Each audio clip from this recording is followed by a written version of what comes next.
Fala pessoal do canal, tá começando aqui mais um Crise nas Infinitas Barbas pra gente falar de mais uma das edições da coleção definitiva Homem-Aranha. Dessa vez a edição número 11, a tão controversa e polêmica edição Homem-Aranha Potestad. Uma edição que, eu vou ser sincero, existiu uma enorme curiosidade minha pra ler esse material, que foi publicado aqui no Brasil em 2007 pela editora Panini. Uma edição capa preta, edição única e que até onde eu sei nunca foi relançada, tá? Então, se você não comprou aquela edição de 2007, sua oportunidade é agora. E essa edição é uma das controvérsias, não só pelo conteúdo de sua história, mas por ter entrado na coleção definitiva do Homem-Aranha. Por que raios essa edição foi entrar na coleção definitiva do Homem-Aranha, com tantos clássicos do Homem-Aranha e tudo mais, blá blá blá blá blá, aquele papo todo que a gente já conhece. Mas por que essa edição foi entrar? Bom, porque eu acredito, eu tenho uma visão de coleção definitiva do Homem-Aranha como uma coleção que tenha os mais diversos tipos de materiais, tratando dos mais diversos temas, com os mais diversos artistas trabalhando. E não simplesmente uma coleção Biblioteca Histórica Marvel, que traz as edições. Seria ótimo, fantástico também, né? As edições em ordem cronológica, desde a primeira edição. Uma coisa linda, fantástica e inacreditável. Mas não é o caso. Aqui a ideia é realmente mostrar para os leitores de longa data, que tem a oportunidade de pegar esses materiais que às vezes são raros, que não tem previsão de relançamento e tudo mais, mas também para os novos leitores, para mostrar toda uma gama de histórias diferentes e fazer com que eles aumentem o acervo de leitura deles, de conhecimento a respeito do personagem propriamente dito aqui, o Homem-Aranha. E aí sim, eu entendo a potestade de entrar aqui, porque ela tem alguma relevância, alguma significância no meio disso tudo. Embora ela seja uma história extremamente polêmica e controversa, não é assim? Vocês já sabem que hoje minha cabeça com relação à leitura de quadrinhos, com relação à interpretação do que eu leio e eu aguentar não é a palavra, mas fugiu completamente. Mas a visão que eu tenho hoje é completamente diferente do que eu tinha até poucos anos atrás. E em 2007, quando isso aqui lançou, eu era realmente um daqueles leitores totalmente xiitas e eu xinguei muito isso aqui.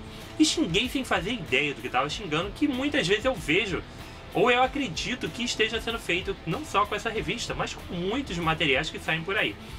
Que simplesmente pegar um fragmento do que aconteceu e xingar. Eu mesmo xinguei também quando surgiu a ideia de que Bruce Wayne ia ter um irmão na Corte das Corujas lá, antes de chegar no Brasil e eu começar a acompanhar. Porra, esse cara tá louco, destruiu o Batman. Xinguei bastante. E em 2007, quando eu soube que esse material ia ser publicado no Brasil, e eu rapidamente tive alguma informação, algum fragmento de informação sobre o que era esse material, eu xinguei bastante. Falei, que história é essa de esperma radioativo matar Mary Jane? Eu xinguei como um belo velho que reclama de tudo. Isso mesmo, com daqueles fãs intransigentes que querem reclamar sem nem ter o conhecimento do todo, sem ler a obra. Sim, eu xinguei e eu reclamei. A verdade é essa. Mas o tempo passou, a curiosidade cresceu a respeito de que material é esse, por que tanto se fala desse material, e finalmente saiu. Sei que muita gente olhou de cara feia a revista na banca, muita gente não comprou justamente com medo do esperma radioativo, né? Não se preocupe, ele não voa na sua cara. Então, e na verdade ele nem é propriamente mencionado dessa forma, tá? Ele é subentendido. Mas aí finalmente chega às bancas Homem-Aranha Potestad com essa belíssima capa e com esse nome extremamente confuso. Eu nunca tinha entendido de onde saiu essa porra desse nome. Até, obviamente, ler a revista. E vamos lá, cara. Não é esse material horroroso, polêmico, que se pinta, não. Aqui nós temos uma revista interessante. Não tô dizendo que ela é uma história maravilhosa, uma história imperdível, um marco do Homem-Aranha. Mas a gente tem uma história interessante com... não uma homenagem... A gente pode usar a palavra homenagem. Ela foi nitidamente baseada numa outra obra, tá? Influenciada demais por uma outra obra. A gente pode chamar de homenagem para não chamar de plágio, até porque é um caminho completamente diferente o seguido por aqui. Mas nós temos uma obra interessante sim, e que, se você é fã do Aranha, se você tá afim de ler o quadrinho com uma mente aberta, de ver um material diferente, pode ser uma compra muito legal, cara, muito legal. Mas você tem que vir com uma outra vibe para ler isso daqui. Não pode vir com um preconceito pré-estabelecido mesmo, de que é uma história horrorosa, ridícula e sem fundamento, nem nada disso. Tem que vir para ler alguma coisa completamente diferente do Homem-Aranha. Se você vier com essa cabeça, você pode se deparar com um material muito interessante, tá? Roteiro e arte de um cara que eu nem gosto muito não, tá? É o Cary Andrews. Ele é um excelente desenhista, fez belíssimas capas das edições da Marvel Millennium, aquelas capas do Miles Morales, bem bonitas, que são feitas por computador, tem a maioria delas é simplesmente o Miles, o Homem-Aranha gigante ali nas capas, foram publicadas pela Panini. Isso mesmo. Ele trabalhando dessa forma é muito bom, mas é incrível que quando ele assume o roteiro e arte da revista, ele faz um trabalho completamente diferente e com uma qualidade muito aquém dessa que a gente está acostumado, tá? Por exemplo, Punho de Ferro Arma Viva, uma minissérie, uma série que saiu aqui em 2 edições da Panini em 2015, que eu fiz review da número 1, falei que era uma merda e que eu não ia comprar a número 2. Isso mesmo, ele é o roteirista e desenhista daquela série. Aqui ele tá muito melhor nos 2 quesitos, tanto em roteiro quanto em arte, tá? A arte, embora não seja uma arte daquelas coisas fantásticas, maravilhosas, mas ela tem uma influência muito grande na obra em que se inspira esse material. E o roteiro também. E eles acabam que funcionam dentro desse contexto. Aqui a gente tem uma obra nitidamente inspirada e influenciada pelo Batman Cavaleiro das Trevas, tá? Guardadas, obviamente, calma, cara. Guardadas as devidas proporções, tá? Guardado, tudo com muita calma. Lógico que essa obra foi inspirada no Cavaleiro das Trevas. Ela não tô dizendo que ela é boa como o Cavaleiro das Trevas, não tô dizendo que ela é tão bem executada, nem nada disso. Só tô dizendo que ela se inspirou.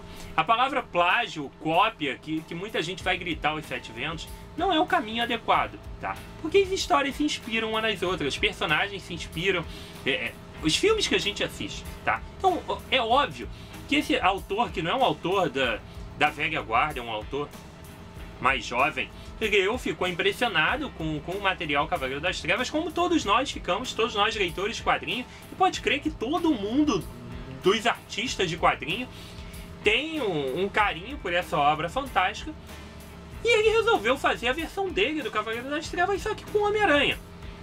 Não é exatamente o mesmo, a mesma linha narrativa, nem nada disso, mas existe elementos, existe uma influência notória, palpável, é visível que isso foi inspirado pelo Cavaleiro das Trevas. E aqui a gente vai acompanhar um futuro distópico do Homem-Aranha, em que Peter Parker agora, um velhinho, afinal de contas a história do Homem-Aranha já se passou em torno de 30 anos, se passa 30 anos no futuro. A gente tem um Peter Parker completamente arrasado pela culpa, tá? É um personagem completamente destruído por tudo que ele carrega.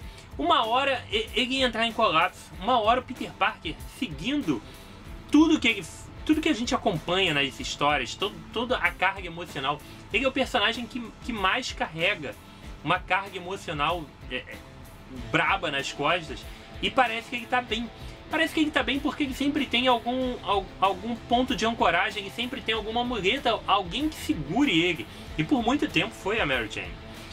Na época que isso aqui foi escrito e tudo mais, então a ideia era justamente: e se o Peter Parker fosse responsável direto pela morte também da Mary Jane?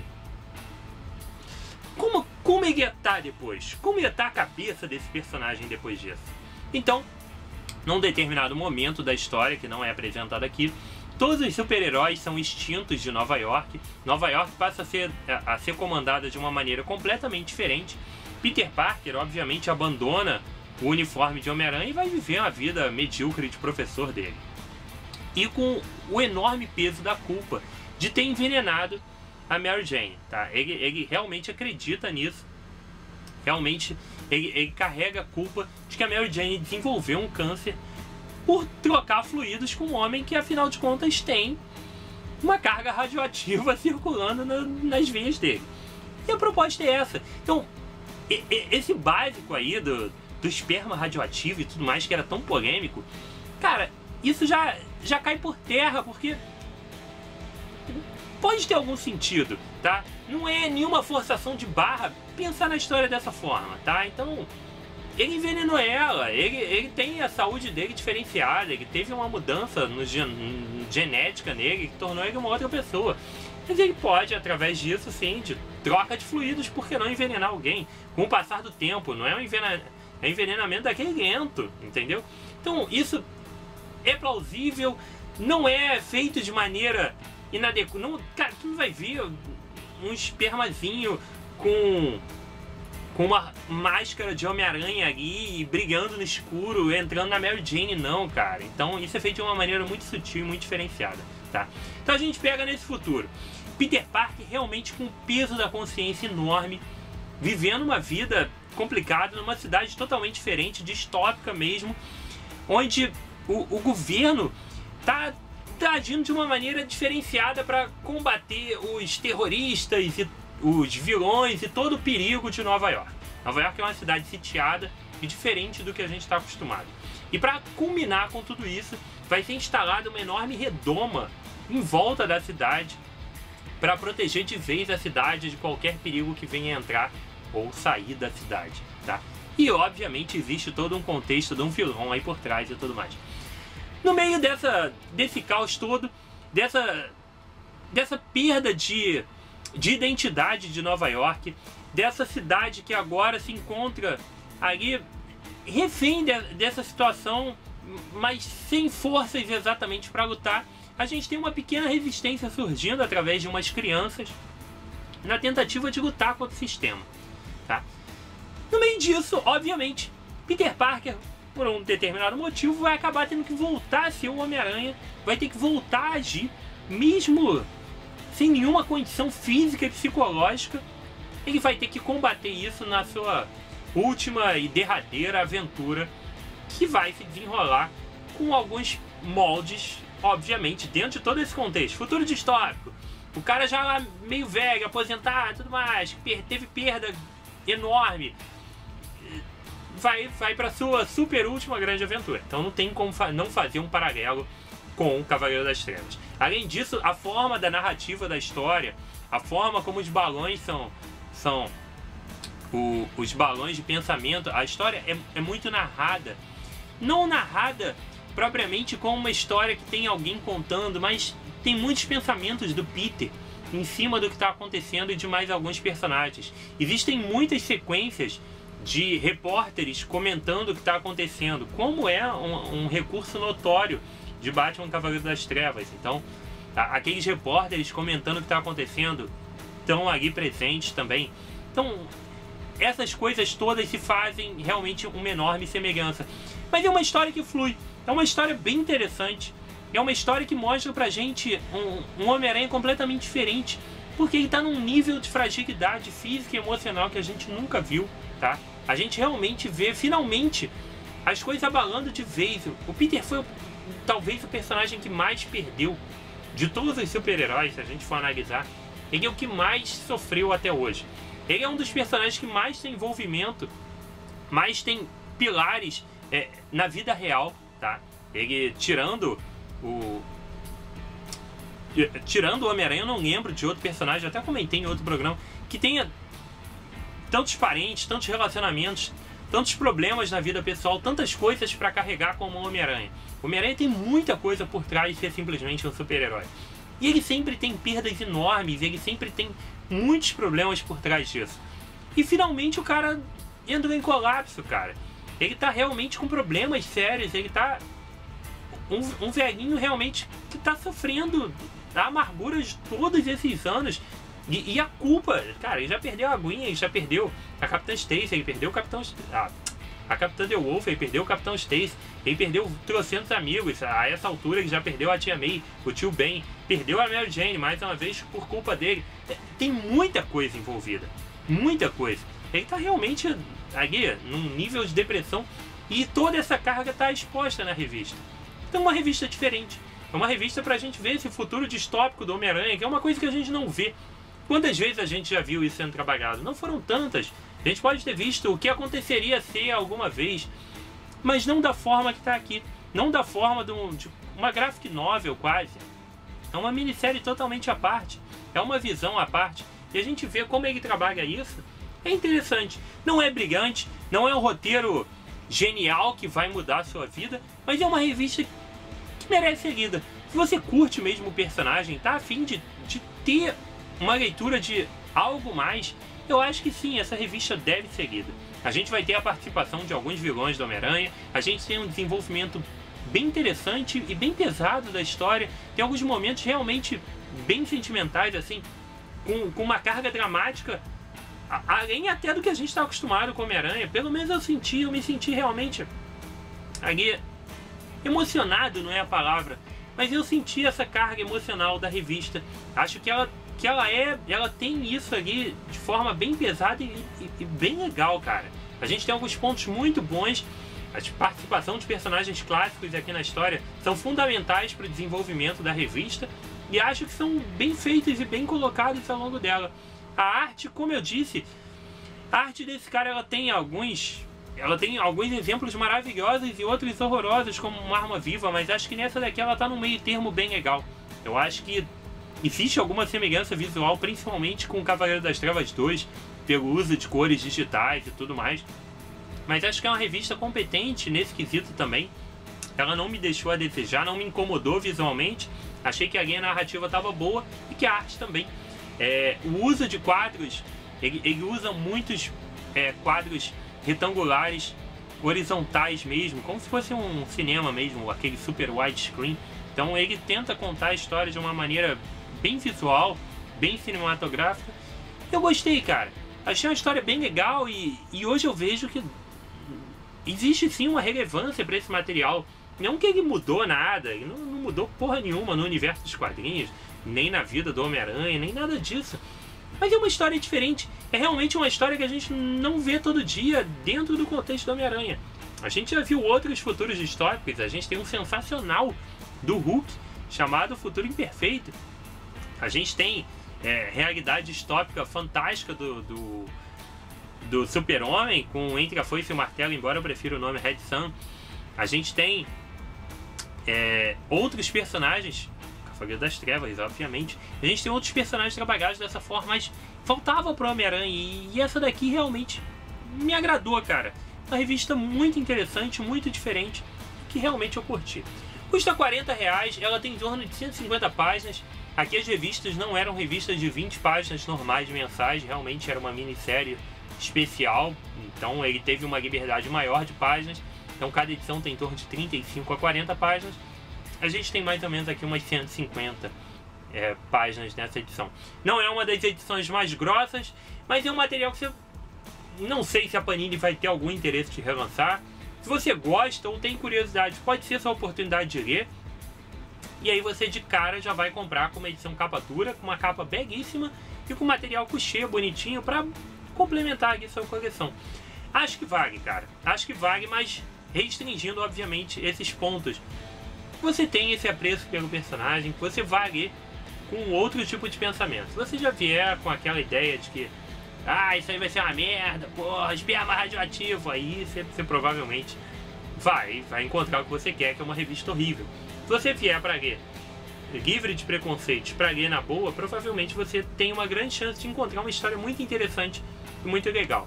Mas aí, obviamente, vai ficar a seu critério. Eu li, gostei e tô recomendando, cara. Para os fãs do Aranha, acho que quem é fã do Aranha tem que ler para tirar sua própria conclusão e não ficar simplesmente ouvindo o que a galera tem para dizer por aí e sem ler. Tem que dar a cara a tapa, ler e dizer, porra, gostei ou não gostei, né? Então, tá aí na banca. Homem-Aranha Potestade. E acabou que eu não falei. Potestade é o nome da polícia de Nova York nesse momento. É uma equipe especial que luta contra esses terroristas. Daí o nome da revista Potestade, que tem a ver ali com essa força policial extremamente intransigente que tá nesse momento dentro da revista. Uma HQ bem legal, cara. Bem divertida. Divertida no sentido de estar lendo alguma coisa diferente. Ela não tem nada de divertido propriamente dito, não. Tá? As cores dela, a paleta de cores, é uma revista bem sombria, bem pessimista mesmo. O trabalho tá todo ali direitinho. eu curti, tá bom? Então foi isso, espero que você tenha curtido, deixe seu like, deixe seu comentário, vai lá, escreve aí, Rodrigo, eu adorei a revista, eu acho que não vai ninguém dizer isso, mas vai ter uma galera dizendo que é horrível, que é uma porcaria, que esperma radioativo é isso e aquilo. Mas escreve aí o gosto de cada um, a opinião de cada um, e todo mundo tem que ter a sua, mas acho que tem que ler pra formar uma opinião e não dizer que é uma merda sem ter lido, né? Então, diz aí, espero, como eu disse, que tenha sido útil pra tirar suas dúvidas e você decidir se vale a pena ou não, tá? Pra galera nova no canal, bem-vindos, dê uma olhada também no Twitter, no Facebook e no Instagram do Barbas, vai lá, tem um monte de material exclusivo, tem coisas legais por lá também, acompanha a gente por lá e, obviamente, segue a gente aqui, libera a notificação para quando tiver vídeos novos. Durante a semana vai tocar várias vezes aí, vídeo novo do Rodrigo, vai lá, do Barba, dá uma olhada, tá bom? Então foi isso, aqui comigo Rodrigo, mais um review de quadrinhos, um abraço e até a próxima.